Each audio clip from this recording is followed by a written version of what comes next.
Jadolo manyocha okel manyien e kanisa mar Eagle Rise Christian Church mayudore Athi River e kaunti ma Machakos nyochuno mondo oyal ne ji ariyo kende bang' nyirombe mag kanisa no balo kendo bago lamo oko mar kanisa. Jadolo no moyanga kaka Emmanuel Kioko mawuok e boma ma Nairobi nyo oyalo mana ne ji ariyo manyo giwuok godo Nairobi bang' jolemo mag kanisa no koni gin gi kiae kendo gidwaro jayalo margi machon na Hashon Mwagangi manochur gi nyiewo lo kendo gero kanisa no. Jagoro mar kanisa no Tom Ndege okoni ywaruok masani nitie kanisa no en tim wichkuot bang' obila ma Athi River molo e kanisa no kendo keto arita ne jadolo manyien magikone ni kod thuolo mar yalo e kanisa no.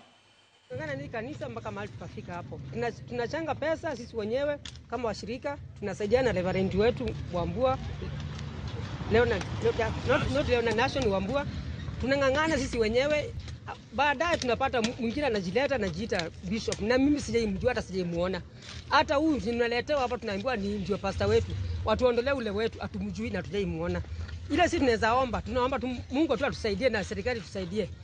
Tuondelewa hii maneno kwa ajili hii sio maisha mazuri. Tunaabudu Mungu kwa jua, kanisa letu ndio ile. Sisi washiriki ndio tumejenga. Wanaamka Sunday wanakuta maaskari wamewazunguka, wanakuta orders zinazungushwa huku, wanaambiwa mambo ambayo hawajui.